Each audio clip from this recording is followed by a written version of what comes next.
नमस्कार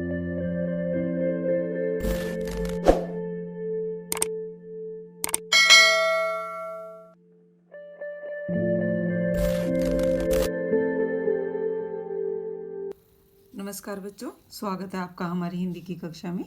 तो बच्चों, आज हम हमारी हिंदी की कक्षा में करेंगे कक्षा 12वीं की आरोह पुस्तक। आरोह पुस्तक में तुलसीदास जी के द्वारा रचित लक्ष्मण मूर्छा और राम का विलाप। तो आइए शुरू करते हैं लक्ष्मण मूर्छा और राम का विलाप कविता का सरलार्थ। तो मैं आपको बताना चाहूंगी, लक्ष्मण मूर्छा और राम का विलाप, जैसे कि शीर्षक से ही स्पष्ट हो रहा है कि युद्ध के दौरान जब लक्ष्मण मेघनाथ की शक्ति लगने से मूर्छित हो जाते हैं, तो उस समय की जो परिस्थिति थी, उस समय भगवान राम की जो व्याकुलता थी, उसका वर्णन इस कविता के माध्यम से किया है। ये उत्तरकांड से अवतरित है।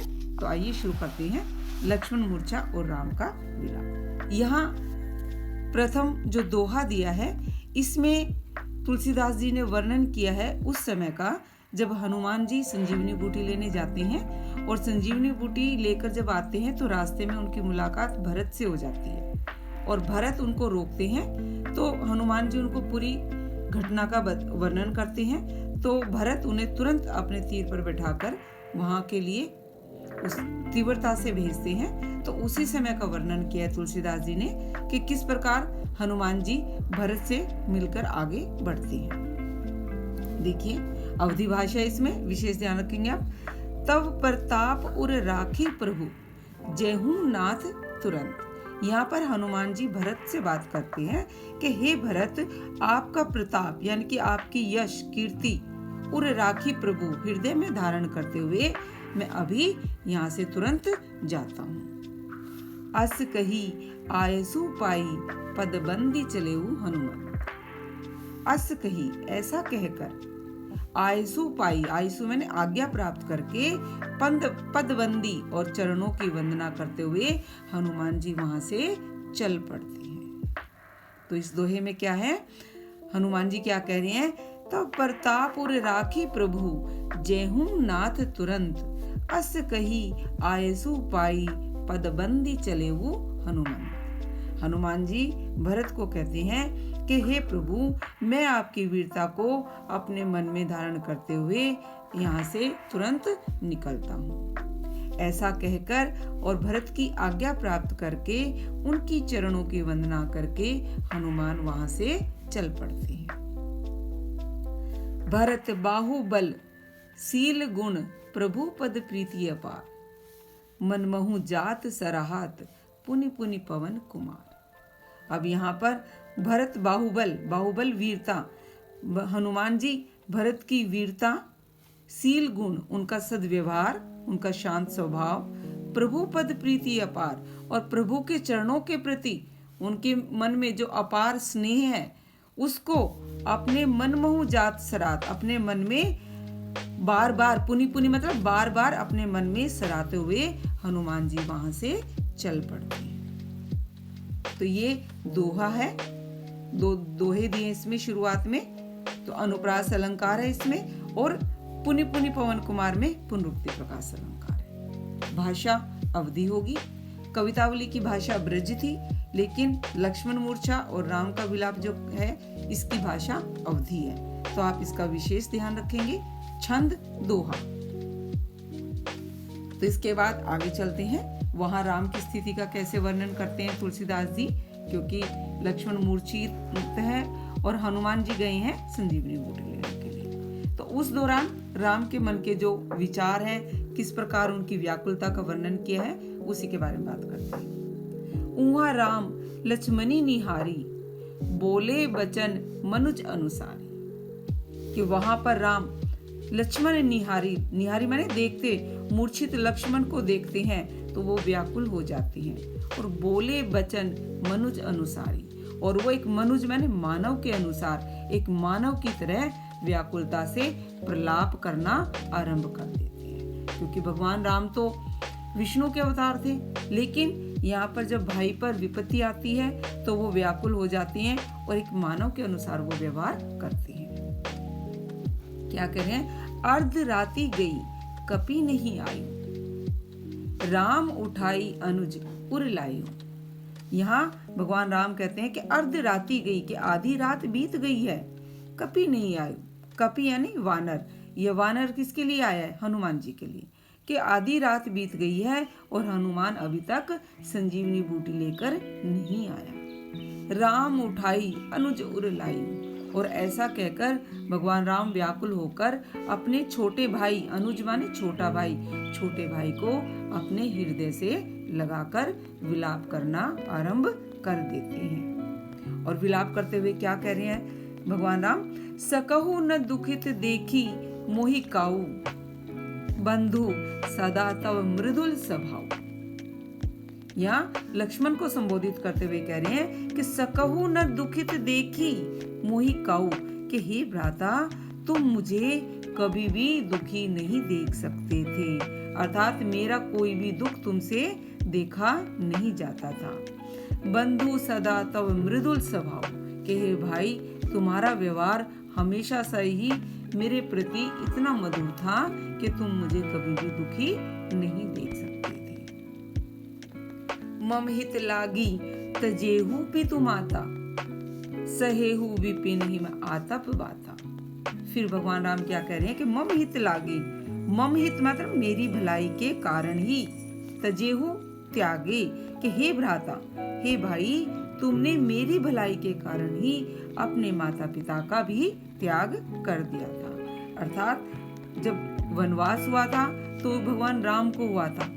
अगर लक्ष्मण चाहते तो वो पूरे सुविधाओं के साथ अयोध्या में रह सकते थे, लेकिन सिर्फ अपने भाई की भलाई के कारण, भाई की रक्षा के कारण, भाई की सेवा के लिए उन्होंने भी अपने माता पिता को त्याग दिया और उनके साथ वन में आ गए थे। उसी के बारे में भगवान राम बात कर रहे हैं। मम हित लागी तजेहु पितु माता, सहेहु विपिन हिम आतप बाता। कि हे भाई तुमने मेरे ही कारण अपने माता पिता का त्याग कर कर इस जंगल में आए। सहेहु, सहेहु मतलब सहन किया। विपिन, विपिन माने जंगल में। हिम आतप बाता, हिम सर्दी, आतप गर्मी और बाता आंधी तूफान। और मेरे ही कारण तुम इस जंगल में आकर तुमने इस जंगल में सर्दी, गर्मी और आंधी तूफान को सहन किया।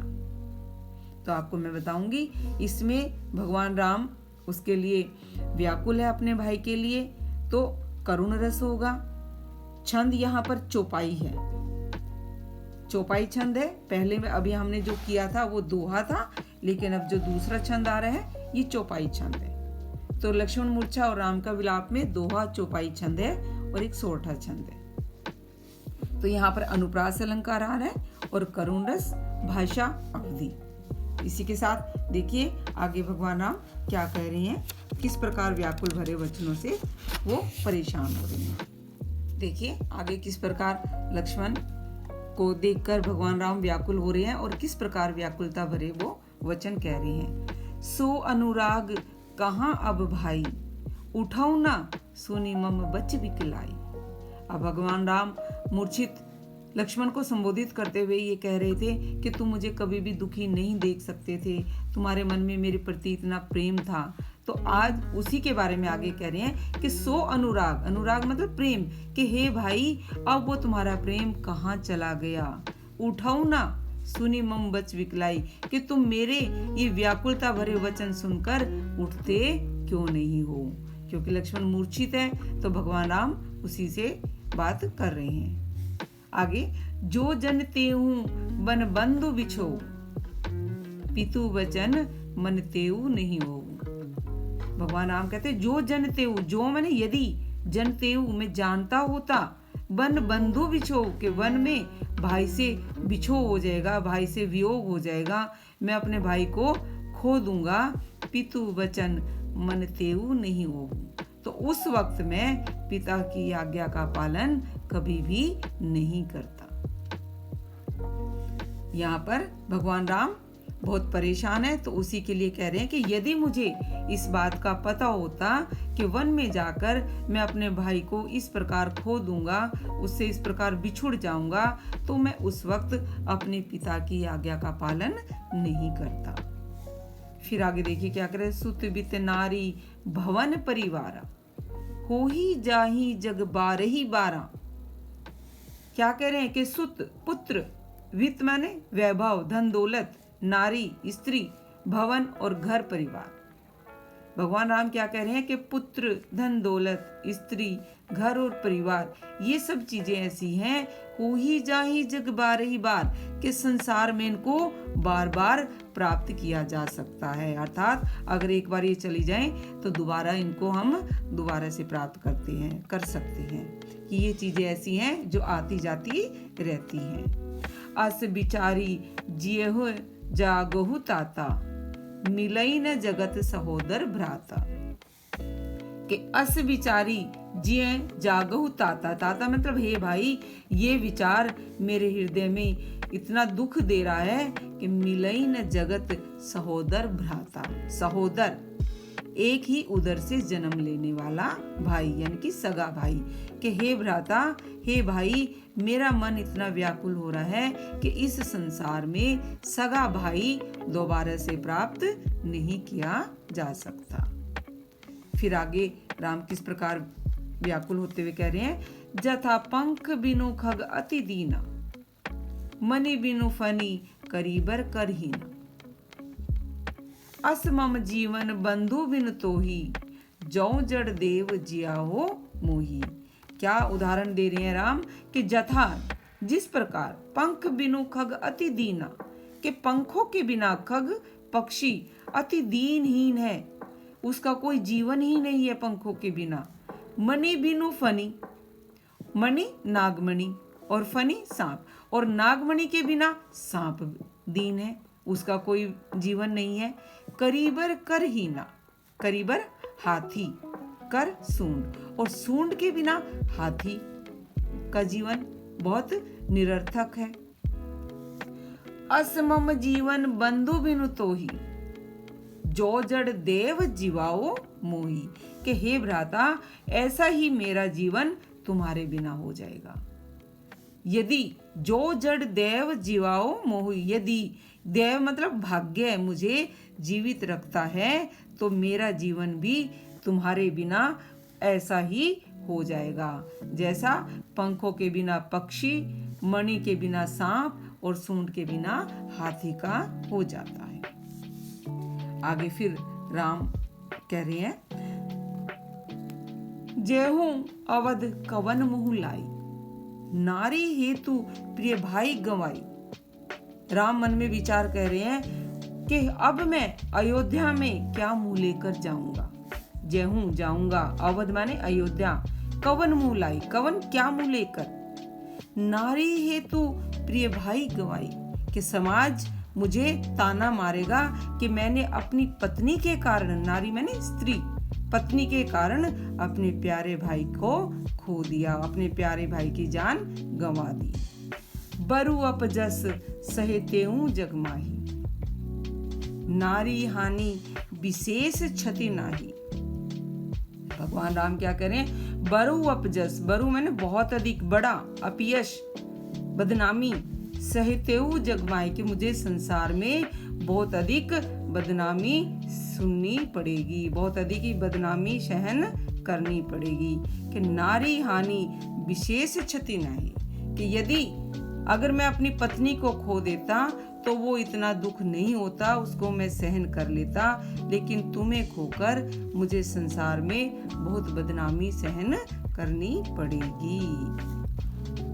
अब अपलोकु सोकु सुत तोरा, सही ही निठुर कठोर उर्मोरा।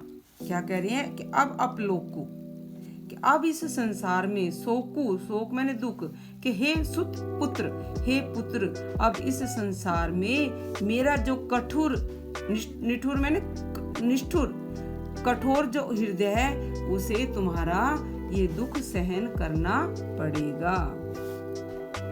निज जननी के एक कुमारा, तात तासु तुम्हें प्राण आधारा। अब भगवान राम बात करते हैं लक्ष्मण की माता के बारे में। वो क्या कह रहे हैं कि निज जननी के एक कुमारा, कि तुम अपनी माता के एक ही पुत्र थे। अब यहाँ पर एक जो शब्द है वो एक विशेषण का काम कर रहा है कि अपने माता के प्रिय पुत्र थे, विशेष पुत्र थे। तात तासु प्राण आधारा, कि तुम उनके प्राणों के आधार थे, तुम ही उनके प्राणों के आधार थे। वैसे तो माता सुमित्रा के 2 पुत्र थे, लक्ष्मण और शत्रुघ्न, लेकिन यहाँ पर तुलसीदास जी जो एक ले रहे हैं वो उनकी विशेषता के विशेषण का काम कर रहा है। वो उनके बारे में बता रहे हैं कि वो अपनी माता के प्रिय पुत्र थे। सौंपेसी मोही तुम्हि गही पानी, सब विधि सुखद परम हित जान। सौंपेसी मोही, कि मुझे सौंपा था, तुम्हि गही पानी, पानी मैंने हाथ, कि उन्होंने तुम्हारा हाथ मेरे हाथ में यही इसीलिए सौंपा था, सब विधि सुखद परम हित जाने, क्योंकि उनको पता था कि मैं हर प्रकार से तुम्हारे हित का ध्यान रखूंगा, तुम्हारी भलाई का ध्यान रखूंगा, तुम्हारी रक्षा करूंगा। उतरू कहा देहूं तेहि जाई, उठी किन मोही सिखावहु भाई। फिर क्या करें हैं कि उतरू कहा देऊं, उतरू मैंने उत्तर जवाब, कहा देऊं क्या दूंगा, ते ही उनको जाई, कि जब मैं अयोध्या वापस जाऊंगा और वो मुझसे तुम्हारे बारे में पूछेंगी तो मैं उनके जवाब का, उनके प्रश्न का क्या उत्तर दूंगा। उठी किन, कि उठते क्यों नहीं, कि हे भाई तुम उठते क्यों नहीं और मुझे सिखाओ, सिखाओ मतलब मुझे बताओ कि मैं वहां अयोध्या जाकर माता सुमित्रा को तुम्हारे बारे में क्या जवाब दूंगा। और अंत में देखिए बहुत ही महत्वपूर्ण है ये, बहुविधि सोचत सोच विमोचन, स्रवत सलिल राजीव दल लोचन, उमा एक अखंड रघुराई, नरगति भगत कृपाल दिखाई। यहाँ पर बात हो रही है इसमें विशेष तौर पर भगवान शिव की। उमा शब्द आया, आप देखेंगे उमा माता पार्वती के लिए है। यहाँ पर भगवान शिव माता पार्वती को जब इस घटना के बारे में कथा सुना रहे हैं तो ये उसी को संबोधित करते हुए है कि भगवान शिव उमा को बता रहे हैं, पार्वती को बता रहे हैं कि बहुविधि सोचत सोच विमोचन। बहुविधि मतलब अनेक प्रकार से, सोचत सोचते हैं, सोच विमोचन, सोच विमोचन जो सबके चिंताओं का निवारण करते हैं, कहते हैं संकट मोचन। इसी तरह सोच विमोचन कि भगवान राम जो सबकी चिंताओं को हरते हैं, आज स्वयं अनेक प्रकार से विचार उनके मन में आ रहे हैं और वो उनसे बहुत अधिक चिंतित हो रहे हैं। सर्वत सलिल राजीव दल लोचन, और सर्वत मतलब लगातार, सलिल अश्रु, राजीव दल लोचन, राजीव होता है कमल, दल माने जोड़ा और लोचन नेत्र। यहाँ पर कि भगवान शिव माता पार्वती को बता रहे हैं कि जो सारे जगत के चिंताओं को हरते हैं, आज स्वयं अनेक प्रकार से चिंतित होकर परेशान है और उनके नेत्रों से लगातार, नेत्र नहीं कमल नयन, राजीव दल लोचन, यहाँ कमल राजीव कमल के लिए कमल नयन, उनके कमल नयनों से अश्रुधारा बहने लगती है। उमा एक अखंड रघुराई, रघुवंश के राजा, रघुराई मतलब कि वो कहते हैं उमा देखो कि रघुवंश के राजा जो अखंड है, सबकी चिंताओं को हरते हैं, आज नरगति भगत कृपाल दिखाई, कि अपने भक्तों को एक मानव की तरह लीला कर कर दिखा रहे हैं। समझ में आया आपको? अंतिम जो पंक्तियां हैं इसमें भगवान शिव संबोधित कर रहे हैं माता पार्वती को और भगवान राम के बारे में बता रहे हैं कि हे उमा, हे पार्वती, देखो जो सारी जगत की चिंताओं का हरण करते हैं, आज स्वयं अनेक प्रकार से चिंतित हो रहे हैं और उनके कमल नयनों से लगातार अश्रुधारा बह रही है। कि हे पार्वती, जो रघुवंश के राजा भगवान राम स्वयं अखंड है, आज अपने भक्तों को एक मानव की तरह लीला करके दिखा रहे हैं। तो ये हमारी चौपाइयाँ पूरी होती हैं। इसमें मैं आपको बता दूं कि ये चौपाई छंद था जो अभी हमने दोबारा किया है। तो भाषा अवधि, अनुप्रास अलंकार आया है बीच में, और यहाँ राजीव दल लोचन में रूपक अलंकार आ रहा है। तो इसको आज हम यहीं पर समाप्त करेंगे, क्योंकि पूरी कविता करने पर बहुत ज़्यादा लंबी हो जाएगी। इसको बाकी की जो कविता है उसको हम दूसरे भाग में करेंगे। आशा करती हूँ आपको अच्छे से समझ में आ गई होगी। अगर अच्छे से आपको समझ में आ गई है तो वीडियो को लाइक और चैनल को सब्सक्राइब ज़रूर कीजिए। धन्यवाद।